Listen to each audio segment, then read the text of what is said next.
Okay, you guys, I wanted to share this spiritual insight with you guys that I have been doing some meditation. So, over the past couple weeks, my garden is a big, huge source of meditation for me. So, I'm able to channel divine guidance, I feel like.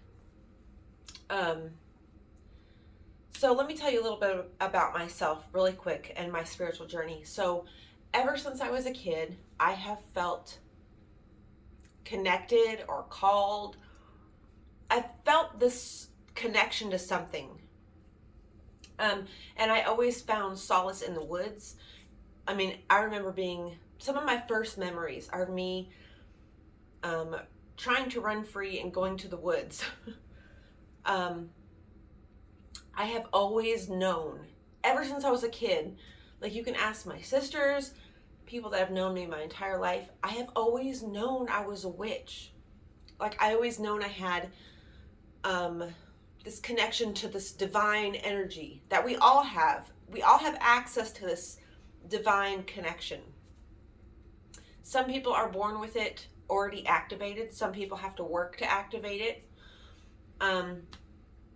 I've always been a person who I've believed in something. All my childhood, I went to church because a lot of people told me that I couldn't be a witch and all this stuff. And I was trying to figure out how to believe and what to do to change my circumstance. People always say, just do it. It's not that simple. A lot of times you have the blueprint of what to do. You just can't do it. There's something that holds you back. So, I wanted to talk to you guys about deities. So, in my practice, I have never worshipped or idolized any deities. I don't put out altars for deities. And I had this divine revelation the other day when I was in the garden meditating about how to actually use these figures of mythology or of religion, or just like the deities. Okay, so say you're wanting to change your life and you know exactly what you need to do, but you don't know how to go about doing it. What do?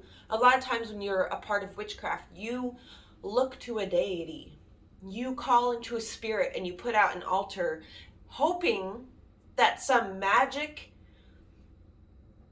energy, some magic, this actual deity. A lot of people, I mean, I think it's crazy how people they think something is going to come into their life and change things for them, or save them, or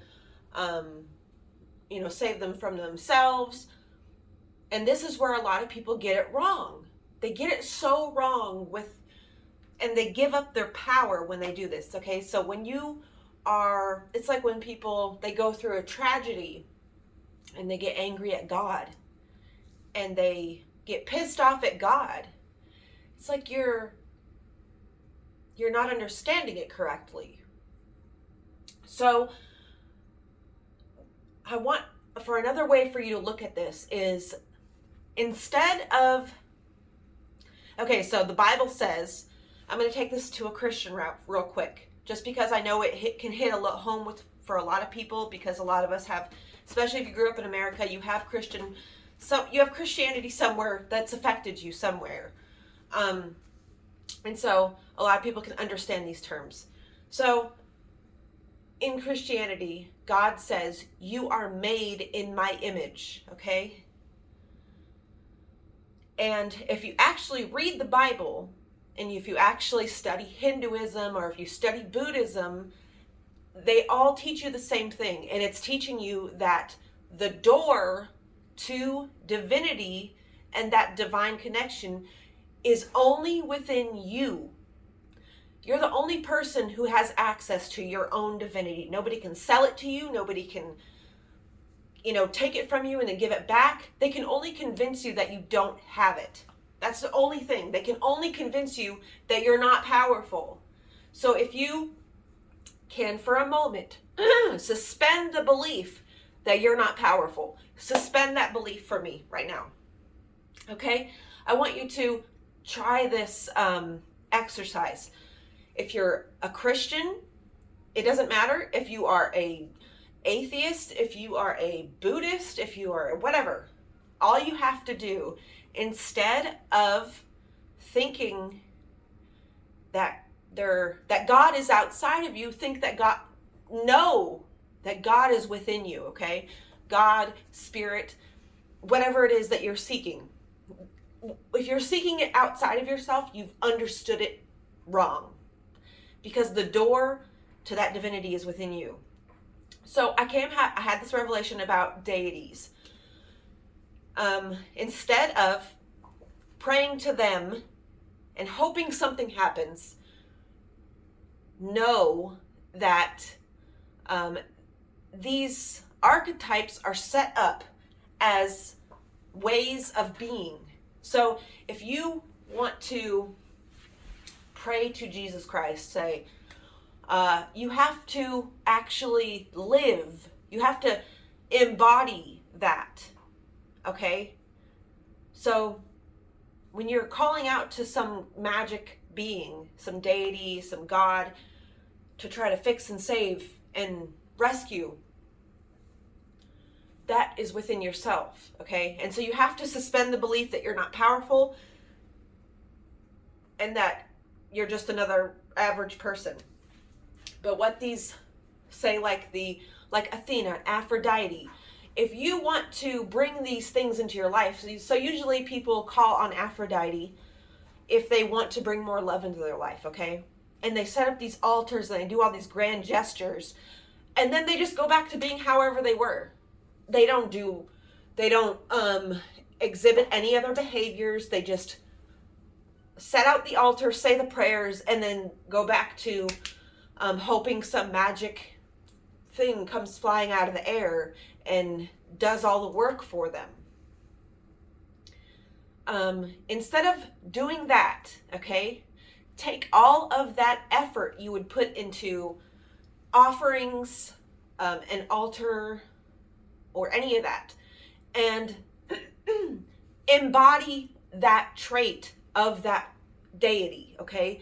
So you're taking it on as an embodiment of yourself. So you're going to be, if you want to attract more love into your life, you're going to be love. Do you understand? So it's like playing with the law of attraction. But so many people are so used to, because we've been convinced that we're not powerful, they're so used to giving away their power and hoping for an outside source to come and save them, instead of embodying the traits. So another good example of this is the Morrigan.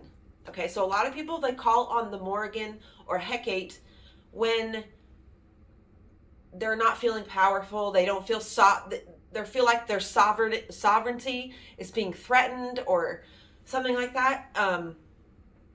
And they carry keys and they say these things, but they don't embody any traits of this powerful woman that the Morrigan and Hecate are. They don't stand up for themselves. They don't speak out against injustice. They don't stand up when they feel uncomfortable. They just keep on being nice and letting people walk all over them, saying yes when they want to say no. So you have to start to embody the traits of what you want from the world. I know it seems like simple and we all know this, but like so many people have been giving their power away and waiting for somebody else to fix it. They're waiting for somebody else to come along and say, I give you permission to be an artist. I give you permission to be sexy. I give you permission to be everything you wanted to be. You don't have to wait for that permission. That permission is within yourself.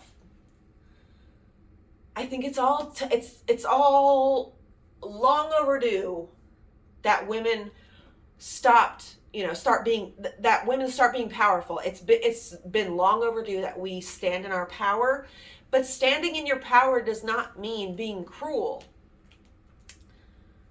to, just like that saying goes, it's better to be a warrior in a garden than a gardener in a war. You know, it takes great strength and great self discipline to be kind, to actually be kind.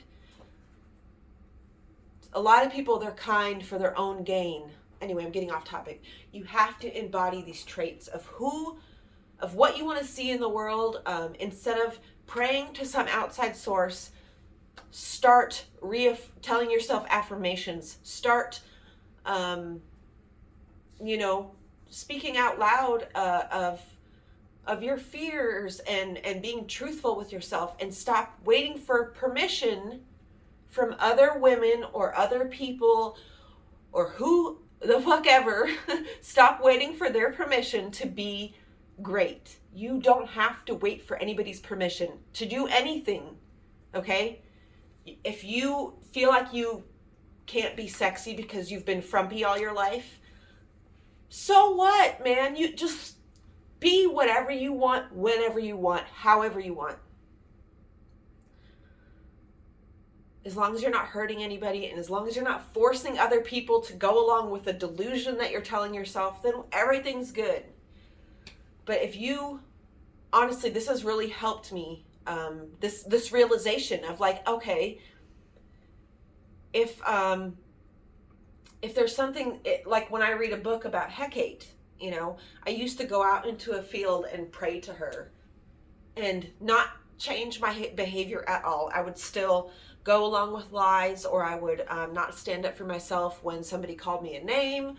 I would let things go. I would just turn the other cheek. I'm just like, whatever. And it started to eat away at me. It started to eat away at my peace. I started having nightmares. My face was breaking out. I was like not able to chill in anybody's presence. Like I always like had this sneaky suspicion that something wasn't right.